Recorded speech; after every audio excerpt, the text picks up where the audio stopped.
Hello friend, this is Kaushal and welcome to English Point. दोस्तों, ये हमारा प्रैक्टिस सेट नंबर 84 और इससे पहले मैंने काफ़ी प्रैक्टिस सेट बनाई हुई है। आप प्ले लिस्ट में जा करके इनको सभी को देख सकते हैं। तो आज के प्रैक्टिस सेट में हम पढ़ेंगे 15 सेंटेंस और ये 15 सेंटेंस बहुत ही यूजफुल होंगे। दोस्तों, ये जो प्रैक्टिस सेट है ये है आपका DSSB का है और यहाँ पर मैं आपके लिए ऑब्जेक्टिव क्वेश्चंस आज एक्सप्लेन इन्हें करने वाला हूँ। तो चलिए शुरू करते हैं। हालांकि ये कंप्लीट ग्रामर इसमें आपको मिलेगी और ये जो प्रैक्टिस सेट है ये आपकी सभी परीक्षाओं के लिए यूजफुल होगा, क्योंकि इंग्लिश की ग्रामर और वोकैब की बात करें या अनस्ट्रक्चर या पार्ट एरर है, वन वर्ड है, एंटोनिम, सिनोनिम और ये सारी चीज़ें आपके लिए बहुत यूजफुल होंगी, सभी परीक्षाओं में आती हैं। तो हमारे साथ बने रहिए और लास्ट तक इस वीडियो को जरूर देखिए। तो क्वेश्चन नंबर 16 है इल्यूमिनेट। इससे पहले 15 सेंटेंस है वो मैं प्रैक्टिस सेट नंबर 83 में करा चुका हूँ। जिन लोगों ने भी प्रैक्टिस सेट 83 नहीं देखा है वो ज़रूर उसे देखें।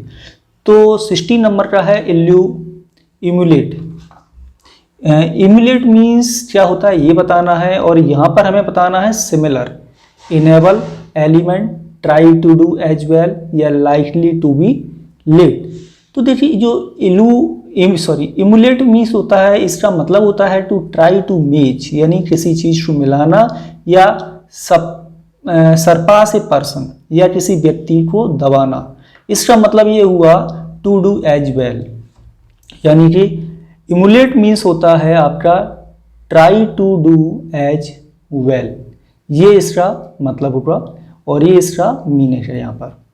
तो यानी ऑप्शन सी होगा यहाँ पर राइट। नेक्स्ट वर्ड है एक्सेस। एक्सेस मीन्स होता है पहुंच और ऑप्शन है एंजल, रीच, डिबेट या ब्रेक। अब यहाँ पर सही ऑप्शन बताना है कौन सा होगा। तो देखिए जो एक्सेस मीन्स होता है इसका मतलब होता है getting a way to reach somewhere, किसी स्थान पर पहुंचना। एक्सेस मतलब हिंदी में कहते हैं पहुंच। तो इसका जो राइट ऑप्शन होगा, जो राइट सिमिलर वर्ड होगा वो होगा ऑप्शन बी, रीच। डिबेट मतलब होता है वार्तालाप करना, बातचीत करना या किसी टॉपिक पर डिबेट होती है। ब्रेक मीन्स होता है तोड़ना, है ना। तो जो राइट ऑप्शन है 17 नंबर का वो आपका होगा बी। ओके, नेक्स्ट है सेंटेंस नंबर 18 एंड 18 में क्या है लीप। ओके, तो क्वेश्चन नंबर है 18, इसमें है लीप। लीप का सिमिलर वर्ड बताना है, क्या होगा, स्लीप होगा, ब्लीच होगा, जंप होगा या लीव होगा। तो आप लोगों ने प्रोवर्ब सुनी होगी दोस्तों, लुक बिफोर यू लीप। जो आपने एक लोमड़ी और जो बकरी की स्टोरी सुनी होगी ना उसके बारे में। तो लुक बिफोर यू लीव ये प्रोवर्ब भी होती है, यानी कुछ करने से पहले सोचो। या यानी जब बकरी छलाएं लगाती है कुएं में तो वो जो छलाएं लगाती है वो सोचती नहीं उससे पहले। तो यहाँ पर लीप मीन्स है make a large jump. Leap means होता ही है एक लंबी जंप लगाना या कहीं सडन मूवमेंट होता है तो वो भी लीप होता है। तो यहाँ पर जो राइट ऑप्शन होगा 18 नंबर का वो होगा ऑप्शन सी, जंप। यानी लीप मीन्स होगा ये लार्ज जंप या जंप। ओके, नेक्स्ट है question number 19 and question number 19 में है डायरेक्शन में पढ़ते हैं कि क्वेश्चन नंबर 19 से लेके 21 तक इन क्वेश्चंस में आउट ऑफ 4 अल्टरनेटिव्स, 4 अल्टरनेटिव्स दिए गए हैं। बस आपको ये बताना है कौन सी स्पेलिंग करेक्ट है। तो यहाँ पर करेक्ट स्पेलिंग देखते हैं कि कौन सी होगी। यहाँ पर वर्ड दिए हैं फॉरनर। यहाँ पर फॉरनर की आपको करेक्ट स्पेलिंग बताना है क्या होती है। तो दोस्तों जो राइट स्पेलिंग होगी वो आपकी होगी ऑप्शन डी, ये आपकी करेक्ट स्पेलिंग है FOREIGNER। फॉरनर मीन्स होता है विदेशी या फॉरनर मीन्स एलियन, सिनोनिम्स की बात करें तो ऑप्शन डी यहाँ पर राइट होगा question number. Okay, next spelling है आपका क्वेश्चन है 20 और यहाँ पर बताना है कैरेक्टर की करेक्ट स्पेलिंग क्या होती है। तो कैरेक्टर की आप करेक्ट स्पेलिंग देखिए क्या होती है। तो CHARACTER, CHARECTER, CHARECTER। तो इनमें से जो राइट स्पेलिंग है वो है आपकी ऑप्शन ए, ये यहाँ पर राइट स्पेलिंग होगी कैरेक्टर की। ओके, नेक्स्ट है question number 21 and question number 21 में भी हमें करेक्ट स्पेलिंग बताना है और करेक्ट स्पेलिंग बताना है कि इम्प्रूवमेंट की करेक्ट स्पेलिंग क्या होगी। IMPROVEMENT, IMPROVEMENT, IMPROVMANT या IMPROVEMENT। तो यहाँ पर करेक्ट स्पेलिंग बताना है, और आई थिंक यहाँ पर दो स्पेलिंग बिल्कुल सेम लिखी हुई है, बट आपकी जो राइट स्पेलिंग है वो है बी, यानी कि जो बी और डी है ये 2 बार लिखी हुई है, लेकिन दोनों सेम है। आपका जो करेक्ट स्पेलिंग होती है वो होती है इम्प्रूवमेंट की IMPROVEMENT, ये यहाँ पर राइट स्पेलिंग होगी। ओके, नेक्स्ट देखते हैं क्वेश्चन नंबर 22 टू 25 तक। डायरेक्शंस पढ़ते पहले क्या लिखा हुआ है यहाँ पर। डायरेक्शंस में है कि 22 से लेकर 25 तक फिलअप करना है ब्लैंक्स को अप्रोप्रिएट वर्ड्स जो अल्टरनेटिव्स दिए गए हैं उनमें से। तो चलिए शुरू करते हैं। यहाँ पर भी देखते हैं कौन कौन से वर्ड यूज किए जाएंगे। तो यहाँ पर जो 22 नंबर का क्वेश्चन है वो है why don't you sit dash मी, यानी तुम मेरे, अब यहाँ पर बात हो रही है बगल से, हिंदी में बगल से, कि तुम मेरे बगल से क्यों नहीं बैठते हो। नेक्स्ट यूज किया जाएगा, अलोन प्रपोजिशन यूज किया जाएगा, बिसाइड या क्लोज, यहाँ पर प्रपोजिशन बताना है। तो देखिए नेक्स्ट के बाद टू प्रपोजिशन आता है, उसके बाद समबडी या समथिंग का यूज किया जाता है। तो यहाँ पर टू तो यूज है नहीं, तो इसे हटा देते हैं। अलोन प्रपोजिशन कब यूज किया जाता है, मान लीजिए ये रिवर हो या सड़क हो, इसके बगल बगल से आप चलते जाएं, इसके साइड से जो चीज़ है, तुम क्या कहते हैं, he is walking along the river या he is walking along the road. Side से जब चलते किसी के तो वो अलोंग यहाँ पर यूज होता है। यहाँ पर बैठने की बात हो रही तो ये भी यूज नहीं हो रहा। बिसाइड मीन्स होता है बगल में, बिसाइड मीन्स बगल में, तो ये राइट ऑप्शन होगा आपका सी। हालांकि बिसाइड्स भी एक वर्ड होता है, BESIDES। बिसाइड्स मीन्स होता है इन एडिशन, यानी के अलावा या के अतिरिक्त। तो यह कंफ्यूज नहीं होना बिसाइड एंड बिसाइड्स में, इसमें एस नहीं होगा, इसमें एस होगा। दोनों का मीनिंग डिफरेंट होगा, दोनों डिफरेंट जगह पर यूज किए जाते हैं। तो बिसाइड मीन्स होता है बगल में। तो यहाँ पर जो राइट ऑप्शन है 22 नंबर का वो है आपका ऑप्शन सी। ओके, नेक्स्ट है सेंटेंस नंबर 23 में है two buses collided dash each other near the stadium, यानी दो बसें, कोलिड मतलब होता है टकराना या भिड़ना। जब दो हैं तो ईच अदर का यूज किया जाएगा, दो से ज़्यादा होती हैं तो प्रोनाउन आता है one another. Near the stadium, stadium के पास में। अब यहाँ पर प्रपोजिशन का प्रयोग करना है कि विद का यूज किया जाएगा या इनटू यूज किया जाएगा या ओवर या एट।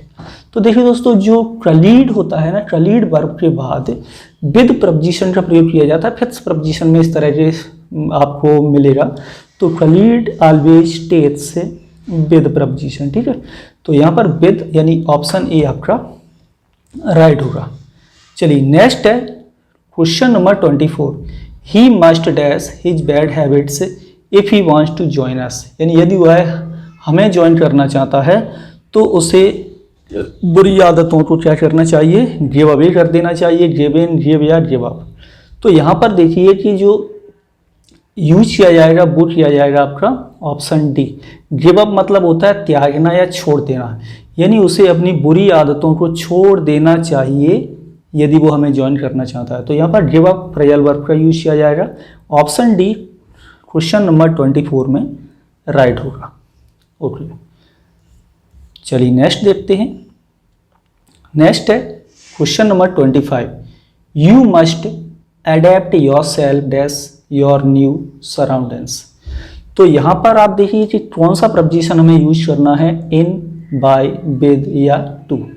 तो दोस्तों यहाँ पर ये आपको जो प्रपोजिशन एग्जाम में पूछे जा रहे हैं ये आपके फिक्स प्रपोजिशन है। हमें देखना होगा कि अडेप्ट के बाद कौन सा प्रपोजिशन प्रयोग किया जाता है। तो अडेप्ट ऑलवेज स्टेट्स से टू प्रपोजिशन, यदि आपको अडेप्ट मिलता है जिसके बाद कौन सा प्रपोजिशन यूज होता है, टू। तो इस सेंटेंस का 25 नंबर का जो राइट ऑप्शन होगा ये होगा यहाँ पर डी नंबर। चलिए आगे हम पढ़ते हैं। डायरेक्शंस में है कि क्वेश्चन नंबर 26 से लेके 28 तक इन क्वेश्चंस में आपको चार अल्टरनेटिव्स दिए गए हैं।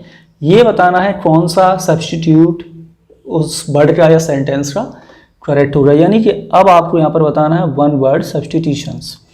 ओके, तो पहला जो है वो है question number 26। One who can not read and right, एक ऐसा व्यक्ति जो ना तो लिख सकता है ना पढ़ सकता है, उसे क्या कहते हैं, डीफ। डीफ मतलब क्या होता है, बहरा। डम मतलब गूंगा, मतलब जो बोल नहीं सकता। One who can not speak. Illiterate, illiterate is the right option of 26 number, यानी एक ऐसा व्यक्ति जो ना तो लिख सकता है ना ही पढ़ सकता है, उसे इलिटरेट बोलते हैं, मतलब अनपढ़। एंड ब्लाइंड मतलब होता है one who can not see. तो राइट ऑप्शन होगा क्वेश्चन नंबर 26 का सी। नेक्स्ट देखते हैं question number 27, one whose wife is dead. एक ऐसा व्यक्ति जिसकी पत्नी मर गई हो उसे क्या बोलेंगे? विडो, विडोवर, एंड सेलिब्रेट या डिवोर्सी। तो a person whose wife is died उसको बोलते हैं विडोवर, याद रखिए, उसे क्या बोलेंगे? विडोवर बोलेंगे। And whose husband is died वो होता है विडो।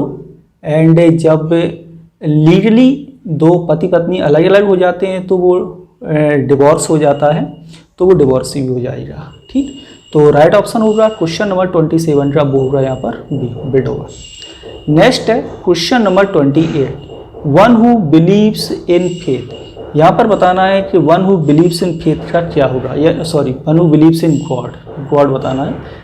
तो मैं यहाँ पर आपको रूट वर्ड बताता हूँ। जब भी गॉड से रिलेटेड कुछ भी पूछा जाता है तो ग्रीक भाषा का एक वर्ड है थियोस। थियोस मीन्स होता है आपका गॉड। तो जब भी गॉड से रिलेटेड कोई वर्ड आता है तो उसमें आपको थियोस वर्ड मोस्टली मिलेगा ही मिलेगा। तो यहाँ पर पूछा गया है कि एक ऐसा व्यक्ति जो भगवान में विश्वास करता है उसे क्या कहते हैं? उसे कहते हैं थेस्ट। यदि ये क्वेश्चन होता one who doesn't believe in God, जो भगवान में विश्वास नहीं करता है, तो थेस्ट में यदि हम प्रफिक्स अ लगा दें तो क्या लेते हैं? अथेस्ट। तो ये इसका अपोजिट हो जाता है, यानी ए लगा के अपोजिट वर्ड बन जाता है प्रफिक्स लगा के।